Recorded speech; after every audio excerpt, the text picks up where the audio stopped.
Bien alors, nous allons poursuivre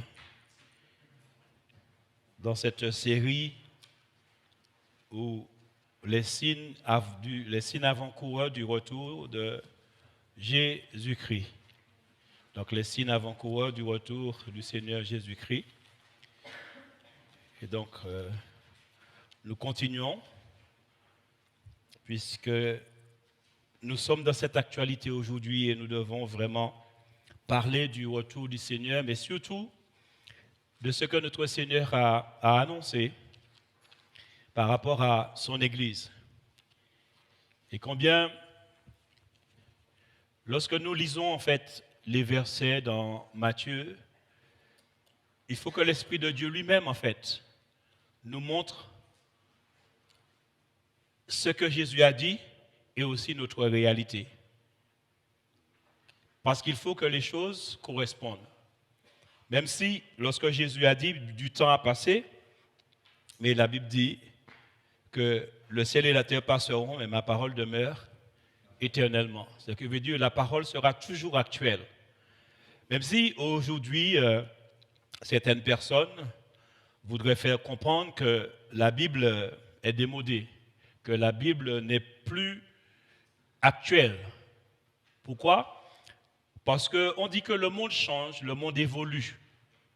Mais l'évolution de ce monde va plutôt, on va dire, dans un sens de débauche, d'immoralité.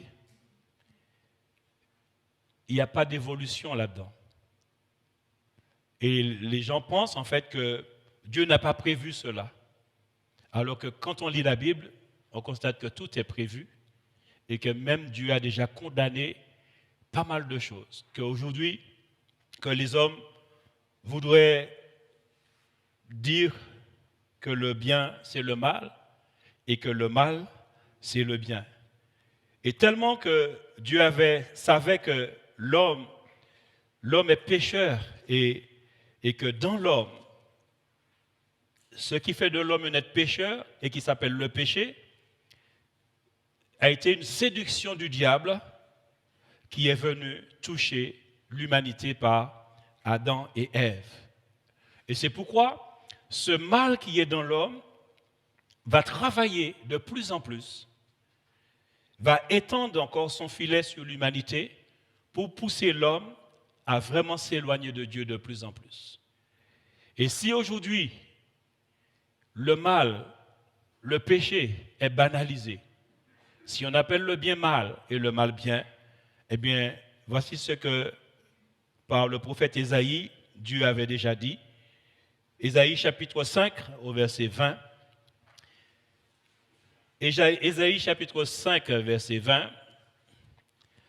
Malheur à ceux qui appellent le mal bien et le bien mal, qui changent les ténèbres en lumière et la lumière en ténèbres, qui changent l'amertume en douceur et la douceur en amertume.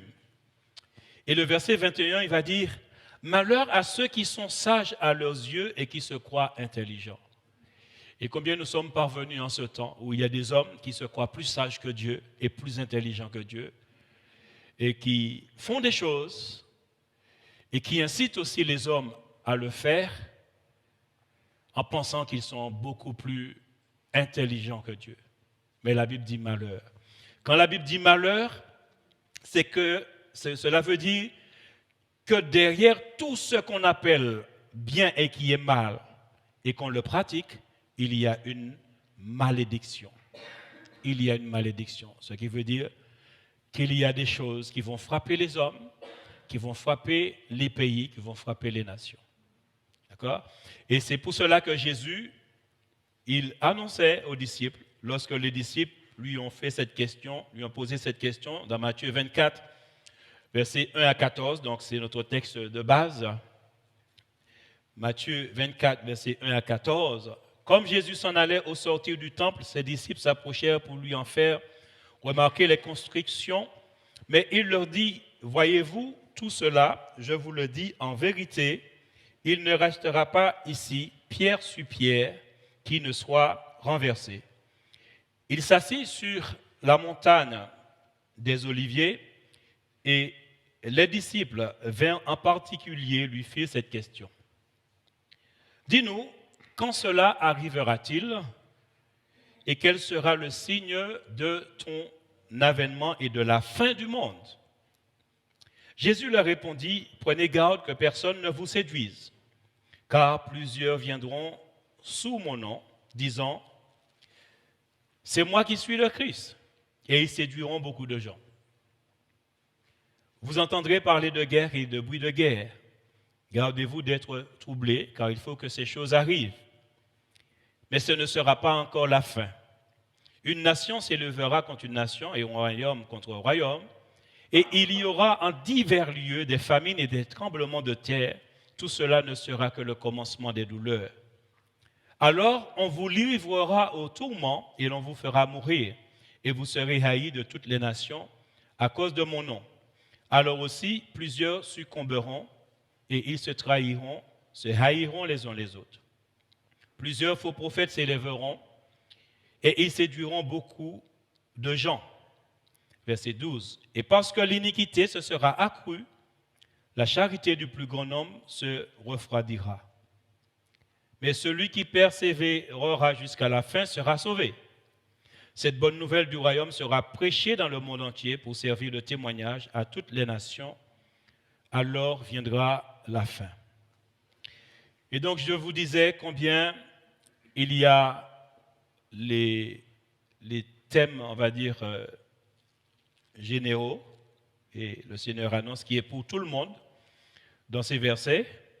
Et puis il y a ce qui concerne l'Église, et c'est à partir du verset 9, lorsqu'il dit « Alors en vous », et là il s'adresse à ses disciples et aussi à l'Église. Et donc on a déjà vu une bonne partie, mais je suis sur le mot « succomber ». Il dit alors aussi plusieurs succomberont et se trahiront, se haïront les uns les autres. Et on a vu que succomber, c'est être vaincu, c'est abandonner, se laisser aller, céder, capituler, s'effondrer, fléchir, ne plus résister.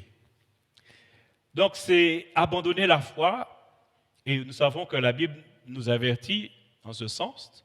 1 Timothée 4, verset 1, il nous est dit, mais l'Esprit dit expressément que dans les derniers temps, quelques-uns abandonneront la foi pour s'attacher à des esprits séducteurs et à des doctrines de démons. Et donc, l'apôtre Paul, qui parle à Timothée, son disciple, qui est le disciple de Jésus-Christ aussi, mais qui est un jeune pasteur qu'il a effectivement préparé, qu'il a aidé pour le ministère, lui envoie cette lettre et qui lui dit que dans les derniers temps, quelques-uns abandonneront la foi pour s'attacher à des esprits séducteurs et des doctrines de démons. Et combien encore nous sommes dans ce temps où beaucoup vont abandonner, beaucoup vont se laisser aller, beaucoup vont céder, beaucoup vont capituler, s'effondrer, fléchir, beaucoup ne vont plus résister. Et aujourd'hui, je vous disais que lorsque j'écoute certains témoignages, on dit qu'il y a des serviteurs même qui ont délaissé leur église, qui sont retournés dans le monde. Mais aussi des fidèles aussi, qui ont laissé le monde et l'église et qui sont retournés dans le monde. Il y en a qui restent chez eux, qui n'ont plus envie de retourner à l'église. Mais ces choses-là ont été faites aussi auparavant. Et l'apôtre Paul, même, qui est un apôtre de notre Dieu, qui était quand même quelqu'un de hardi, de téméraire, et qui a reçu la révélation de la parole et qui enseignait beaucoup, il va dire dans 2 Timothée 4, verset 10, il va dire « Démas m'a abandonné par amour pour le siècle présent. » Démas m'a abandonné par amour pour le siècle présent. Et donc, il n'y a pas seulement au temps de l'apôtre Paul, ce sera encore plus actuel, puisque je vous disais qu'aujourd'hui, c'est le temps où l'Église sera enlevée, où la présence de l'Église sur terre ne sera plus. Donc, c'est cette préparation de l'enlèvement. Donc, tout ce que nous voyons, les choses s'accélèrent. Donc, il y a eu le Covid-19, on a vu que les églises étaient fermées. Aujourd'hui, on est revenu, effectivement, les églises sont ouvertes, mais combien n'ont pas ouvert leurs portes parce qu'ils ne peuvent plus, je vous disais, de ceux qui louaient des salles et qui ont vu les propriétaires qui se leur ont dit, bon, non, on ne peut plus. Donc, certaines personnes encore cherchent des salles, mais il y a beaucoup de personnes qui ne sont pas revenues, mais il y a des églises aussi qui sont fermées toujours. Et donc, on constate en fait que c'est un temps fâcheux, un temps fâcheux pour l'Église. Et je vous rappelais que lorsque l'Église, puisque Jésus avait dit à Pierre, dans Matthieu et au chapitre 16, où il disait que tu es Pierre et sur cette pierre je bâtirai mon Église. Matthieu 16, 18, qui dit, moi je te dis que tu es Pierre, que sur cette pierre je bâtirai mon Église et que les portes du séjour des morts n'auront pas l'avantage sur elle. Et donc, nous savons que c'est Jésus qui bâtit son Église, et au moment où il le disait, l'Église n'était pas encore bâtie. L'Église sera bâtie après que le Seigneur soit monté et que le Saint-Esprit va descendre sur les disciples à la Pentecôte. Et là, tous seront revêtus de la puissance du Saint-Esprit et ils vont prêcher la parole. Et nous savons que l'apôtre Pierre, il s'est levé et aussi il a prêché la parole, 3000 âmes ont été sauvées, baptisées, et ils persévéraient tous dans l'enseignement des apôtres. Donc l'Église a pris naissance à ce moment-là, et je vous disais aussi que ça n'a pas tardé, il y a eu persécution aussi, il y a eu des chrétiens qui ont été en prison, il y a eu des chrétiens qui sont morts, donc qui ont été tués par l'épée, décapités, donc à cause du nom de Jésus-Christ, à cause du nom de Jésus-Christ. Mais je vous disais que de la même manière que lorsque l'Église, on va dire, est née, la persécution est arrivée tout de suite. Et la même manière que l'Église va être enlevée, la persécution encore va frapper encore plus fort. Ça va frapper. Et c'est pourquoi que nous devons être prêts, parce que ce que nous vivons actuellement nous prépare en fait. Cela nous prépare.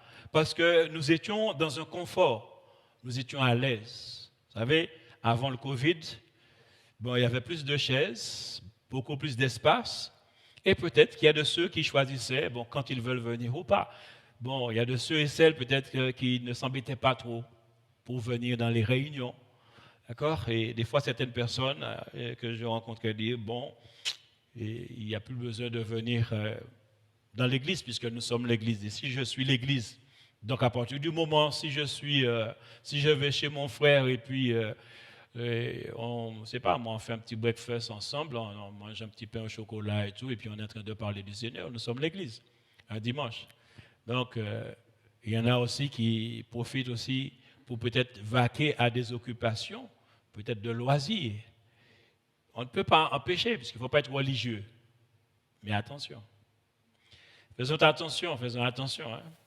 Parce qu'il y a des choses que l'on dit, et lorsqu'on le dit, c'est la chair qui parle le plus souvent. Vous savez, lorsqu'on dit, il ne faut pas être hypocrite, il ne faut pas être religieux, quand on est libre en Jésus-Christ, lorsqu'on dit cela et qu'on sait qui on est, il n'y a pas de souci. Mais souvent, il y a des personnes, quand ils disent cela, c'est la chair qui parle parce qu'ils veulent faire ce qu'ils veulent. Et donc, ils parlent ainsi.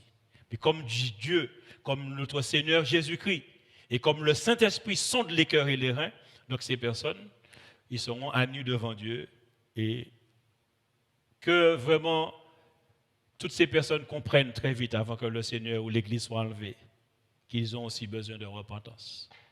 Vous savez, lorsque le Seigneur nous utilise, lorsque le Seigneur a fait de nous des enfants, de ses enfants, nous sommes des pierres précieuses à ses yeux.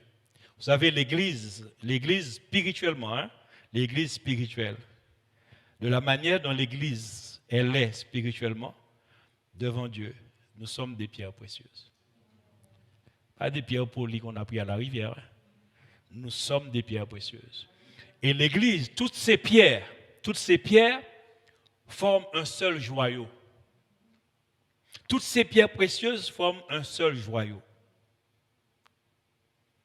Donc, quand un joyau se détache et retourne dans la boue, c'est fâcheux. C'est fâcheux. C'est pourquoi il faut la repentance. parce que la repentance permet à le sang de Jésus-Christ de nous nettoyer à nouveau et de nous remettre à notre place. C'est ça la dimension de la grâce pour l'Église et pour chacun de nous. Mais en attendant, si nous sommes là, si nous sommes à l'écoute, parce que le Saint-Esprit parle à son Église, alors faisons attention. Ne laissons pas l'ennemi ou notre chair nous tromper et parler trop légèrement. Parce que nous sommes l'Église et que nous avons une mission et un rôle à jouer sur cette terre. Donc ce temps actuel est un temps fâcheux. De même que Démas a abandonné, de même dans notre temps actuel, il y en a aussi qui vont effectivement laisser, capituler, abandonner, qui vont effectivement retourner dans, on va dire, ce siècle présent, donc qui vont retourner dans le monde. Et aujourd'hui, le diable, en fait, a travaillé dans le monde. Il a redoublé d'efforts pour captiver l'homme et pour captiver aussi les chrétiens. Quand je dis l'homme, les chrétiens aussi sont compris. Il a mis en place une technologie de pointe où il y a les plaisirs dans cette technologie, il y a tout dans cette technologie. Aujourd'hui, presque tout le monde, nous passons du temps devant les écrans. Téléphone portable, ordinateur, tablette, télévision, jeux vidéo. Donc, autant où Démas, il a laissé l'apôtre Paul, il a laissé l'église et qu'il est sorti et qu'il a été dans le monde. Mais aujourd'hui, on peut venir dans l'église. Et on a déjà laissé l'église depuis bien longtemps. Parce que lorsque nous venons à l'église, c'est peut-être à ce moment-là qu'on chante, qu'on prie et qu'on entend la parole. Et en dehors de cela, portable, télévision, ordinateur, tablette et jeux vidéo. Et le monde actuel, ce que l'ennemi a fait et est en train de faire, il y a une subtilité, ce qui veut dire que tous ces appareils sont utiles pour notre quotidien. Mais la subtilité, c'est que maintenant, tout ce qu'on doit faire passe par l'ordinateur. Tout ce qu'on doit faire, toutes tes démarches, tu dois payer, tu dois aller à la mairie. Aujourd'hui, la carte d'identité, c'est ordinateur. La carte grise, c'est ordinateur. Le permis, c'est ordinateur. Tu as besoin d'un récépissé ou encore un formulaire. Tout, ordinateur. Donc, tu ne te déplaces pas de chez toi. Et même quand tu te déplaces, tout le temps, tu es connecté. Donc, nous sommes arrivés à un temps où ce siècle présent a vraiment gagné. Où le diable a vraiment fait un travail, où le diable a captivé les cœurs, où le diable a gagné les cœurs, où le diable a vraiment travaillé pour faire en sorte que tout ce que l'on va faire passe par la technologie. Ce qui fait que on n'a presque plus de temps. Je ne sais pas si vous avez remarqué. Avant, on n'avait pas de temps, pourtant on n'avait pas tout ça. On n'avait pas ordinateur, on n'avait pas téléphone, et on disait, je n'ai pas le temps. Et aujourd'hui, avec cette technologie de pointe qui est là, eh bien, sans le remarquer, eh bien, nous sommes dans un esclavage très subtil et on ne le voit pas. Qui aujourd'hui pourra se passer de son portable ou de son ordinateur? Qui aujourd'hui? Puisqu'en fait, tout est centré, tout se passe en ligne. Vous savez, des fois, j'entends des collègues qui arrivent le matin, des fois, ils sont fatigués, mais ils racontent, ils étaient en ligne en train de jouer. À distance, l'un est celui-là est chez lui, l'autre est, et ils jouent. ils jouent et ils racontent et ils s'éclatent, ils sont contents, ils sont dans la joie. Ils jouent. Mais vous savez, là où c'est encore plus subtil, c'est que avec cette situation de Covid-19,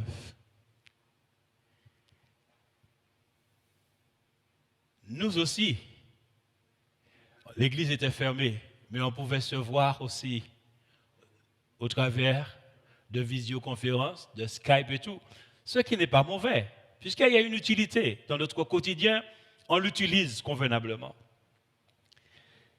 Mais la subtilité, c'est qu'aujourd'hui, où l'église elle est ouverte, donc il y a des personnes qui ne viennent plus à l'église et qui restent à la maison et qui disent « je suis en communion ».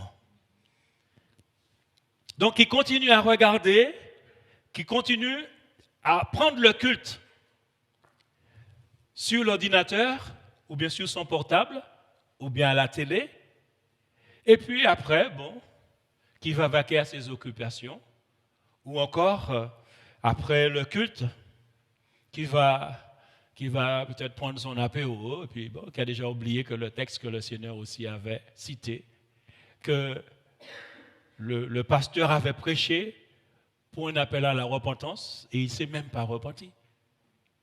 Ce qui veut dire que ce que ça a emmené encore, on a vu que les salles de jeu, tout ce qu'on faisait à l'extérieur, maintenant se fait à l'intérieur. Les gens ne pouvaient pas aller au sport. On a créé un système pour faire du sport en ligne. J'ai même vu, lorsqu'avant la course cycliste, ils font la publicité où on peut faire une course cycliste, s'entraîner en ligne.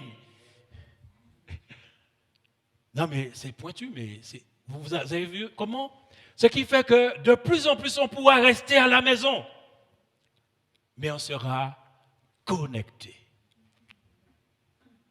Mais avec qui? Mais avec qui? Et on n'aura plus de temps. Tout ce qui va se faire par l'ordinateur, par le portable. Donc, on va faire du sport à la maison. On va faire nos papiers à la maison. Et il y a quelque chose encore qui est en train de se faire. C'est qu'on va aussi travailler à la maison. Mais c'est dommage pour nous les chauffeurs parce qu'il faut qu'on soit derrière nos camions.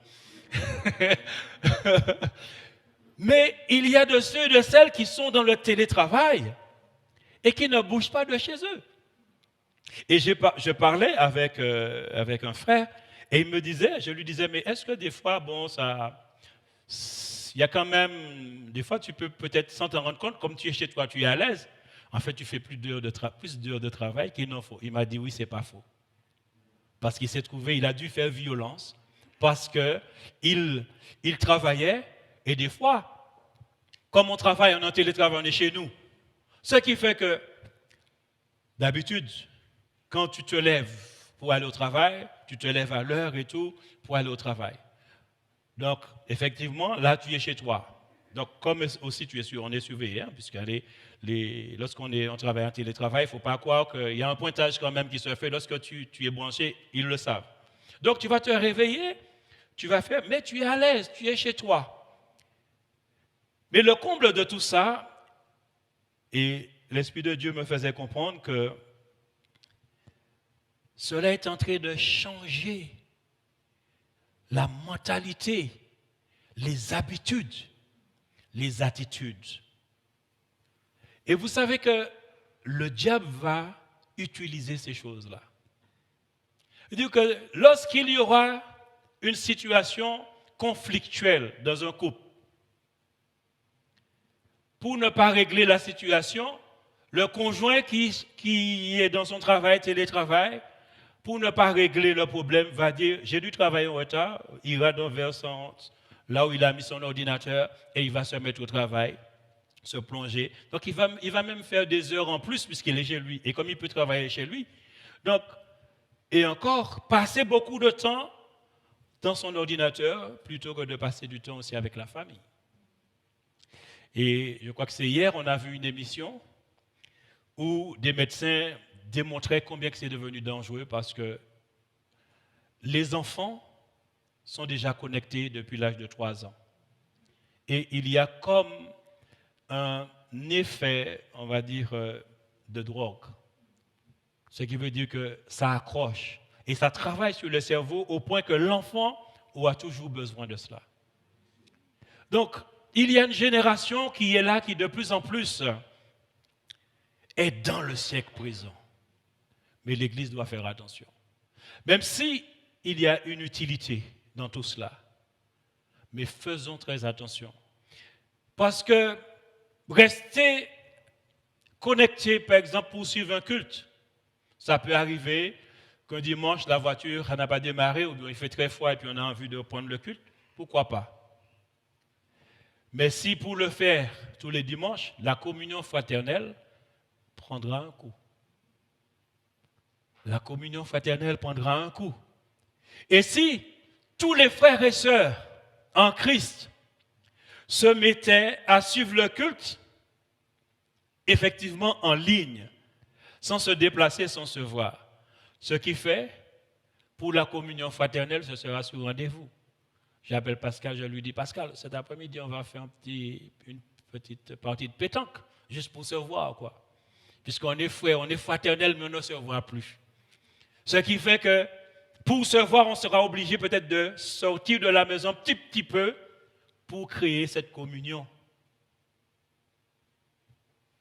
Donc, voyez que l'Église est en train de subir quelque chose. Et le Saint-Esprit est en train de nous alerter pour dire attention. Attention. Le siècle présent travaille. Le diable utilise ce siècle présent encore avec une stratégie très fine et très subtile, plus qu'auparavant. Avant, il y a de ceux et de celles qui laissent l'Église, mais il y a aussi de ceux qui resteront, mais qui ne seront plus dans l'Église à cause du siècle présent. Ils entreront de plus en plus dans cette forme, on va dire, cette forme de vie, on va dire, connectée. Ce sera ce qu'il faut être connecté. De nos jours, c'est cela. Et aussi, d'après ce que j'entends, parce que j'écoute aussi des informations, le télétravail, on essaie de faire en sorte que cela devienne un programme dans les entreprises. Et certainement, on va commencer à encourager les patrons, on va les subventionner pour qu'ils encouragent à un certain nombre de personnes de rester chez eux pour faire du télétravail. Donc ce sera à un moment donné quelque chose d'incontournable. Ça va faire partie du programme de travail. Et peut-être même qu'ils vont trouver une manière pour qu'aux yeux du peuple, que cela se passe bien et qu'il y aura des avantages. Certainement, il y a des avantages. Hein. Par exemple, une personne qui a accouché, et au lieu de prendre des congés et puis de machin, il pourra travailler chez lui et surveiller son enfant en même temps. Donc, on va trouver peut-être des parades pour que cela entre vraiment dans les mœurs. Mais il y a un danger quand même. Il y a un danger, parce qu'on sera dépendant de ces choses-là. Et on sera vraiment attaché de plus en plus à ces choses-là. Qui fait que l'enfant de Dieu, qui ne lit pas sa Bible, ou bien qui lit de temps en temps, s'il rentre dans cette séduction, parce qu'on peut être facilement captivé. Moi, je vous dis, je ne dis pas des choses que je n'ai pas vécues. Au début, quand moi-même j'ai mon fils qui m'avait créé un compte Facebook, et puis je me suis mis, c'était nouveau, donc aller sur Facebook, et peut-être s'il était 14 heures, j'ai commencé, c'est à 20 heures, j'ai dû faire violence pour y sortir. Parce que je peux vous dire une chose, que le truc est tellement bien fait. J'ai des copains de classe que je n'ai pas vus depuis non. Je les voyais sur Facebook. Je voyais des amis, des personnes que je connaissais et que je ne voyais plus. Je pensais qu'ils étaient morts. Et je les voyais sur Facebook. En plus, je vois leur vie, je vois ce qu'ils mettent, je vois celui-là été à la pêche, il monte un gros poisson qu'il a pêché, celui-là fait de la bicyclette, celui-là était au jardin, il a pris un serpent, il le met sur Facebook. En fait, il y a la vie de la campagne sur Facebook. J'étais avec quelqu'un de la campagne, la campagne est sur Facebook, la ville est sur Facebook, tout est sur Facebook. Donc, quand tu y vas, tu es retenu, tu es captif. Après, tu constates que c'est l'heure pour aller dormir, donc tu manges vite fait. Si tu n'as pas préparé à manger, tu manges un yaourt, tu bois un verre d'eau ou encore si tu bois du jus, et puis tu vas vite prier puisque tu es fatigué. Parce que l'écran, ça te ronge, hein? Ça te prend et ton énergie. Tu sors de là, tu es fatigué, et puis tu vas te mettre à genoux vite fait. Seigneur, tu sais déjà. Puisque tu es fatigué, tu ne vas pas pouvoir dire beaucoup de choses. Vous savez, il m'arrivait un temps où quand j'étais fatigué, je priais. Mon épouse, à un moment donné, elle passait et elle me réveillait. Elle me réveillait. Et puis un jour, elle a dit, mais c'est quoi ça? Il faut que c'est moi qui te réveille. Tu es à genoux en train de dormir. Puis un jour, elle ne l'a plus fait. Et puis, je suis parti dans un sommeil. Et puis là, je constate que je sens que mon corps me fait mal. Mon corps est engourdi. 2 heures du matin, 3 heures du matin, je me réveille, je suis à genoux. Parce que je suis resté devant la télévision. Après, je suis allé me coucher, mais fatigué. Et comme tu es fatigué, tu pries. Et à force de prier, tu dépries. Puis à un moment donné, tu pries et puis après, tu fais les choses à l'envers. Et des fois, si tu t'écoutes, des fois, tu dis les choses, mais tu dis n'importe quoi. Parce que tu es dans le sommeil et tu délires. Tu délires. Et elle ne m'a pas réveillé, mais ça m'a servi de leçon. Parce que j'avais mal au genou, mon corps était engourdi. Et puis je dis, Seigneur, mais tu te rends compte, et si j'ai dit une bêtise? Et si j'étais blasphémé? Parce que je suis sorti devant Facebook, fatigué, je suis connecté, d'après moi. Eh bien, nous sommes arrivés dans ce temps où le siècle présent fait un travail sur nous, pour notre génération. Moi, j'ai la cinquantaine, la quarantaine, la trentaine, la vingtaine, mais les enfants là, de 3 ans, 5 ans sont déjà là-dedans. Donc aujourd'hui, avec les applications, on a la Bible sur le téléphone. Mais ce n'est pas pour autant qu'on va lire la Bible beaucoup plus, non? Je fais l'expérience, hein? Je vais sur la Bible, pendant que je lis la Bible, un petit message, tu as une petite notification qui te fait savoir que telle personne a envoyé un message. Et donc, pendant que tu lis la Bible, tu vois le message, et si le message est important, donc tu laisses ta Bible et tu vas voir le message. On est connecté, mais avec qui? Et ça, c'est le siècle présent. Faisons très attention. Faisons très attention parce que il y a beaucoup de programmes qui vont s'ajouter en notre temps pour nous déconnecter avec le Saint-Esprit et avec la parole de Dieu. Même si ces choses-là sont utiles, mais le siècle présent aujourd'hui est une subtilité du diable. C'est utile. Moi, je ne veux pas faire la guerre, puisqu'on en a, moi-même j'ai le téléphone, on a tous. De toute façon, aujourd'hui, dans le monde, on ne peut pas, on va dire, s'en passer. On peut s'en passer, puisqu'il y a des personnes qui arrivent à le faire, qui préfèrent vivre sans cela. Mais vu comment les choses ont été étudiées, et que de plus en plus, on fait en sorte qu'on puisse dépendre de ces choses-là, puisque pour aller faire des papiers à la mairie, à la gendarmerie, tous les papiers importants, on passe par là. Tu ne vas plus faire la queue maintenant à l'état civil. C'est fini. Tu dois tout faire en ligne et après aller le récupérer aux instances. Mais aujourd'hui, ceux qui sont en ligne et qui ont de la chance, ce sont ceux qui vont pêcher des poissons. Mais oui, parce qu'ils ils sont en ligne, mais s'il y a quelque chose qui prenne le temps, c'est pour pouvoir prendre le poisson et l'emmener à la maison. Et ils sont on va dire, dans un loisir qui les détend un peu. Mais ceux qui sont en ligne par rapport au portable, ils vont perdre du temps parce que non seulement il y a les choses administratives, mais il y a tellement de pièges là-dedans. Tellement de pièges.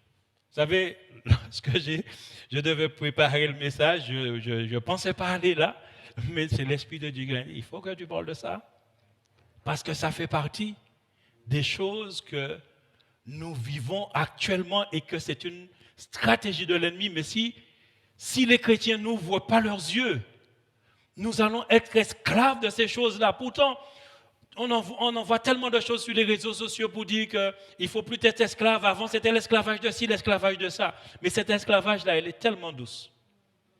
Elle est tellement douce. Parce qu'on ne la voit pas. Pourquoi? Parce qu'il y a une utilité. Et en même temps qu'il y a l'utilité, il y a tout ce programme qu'on nous donne pour nous tenir captifs.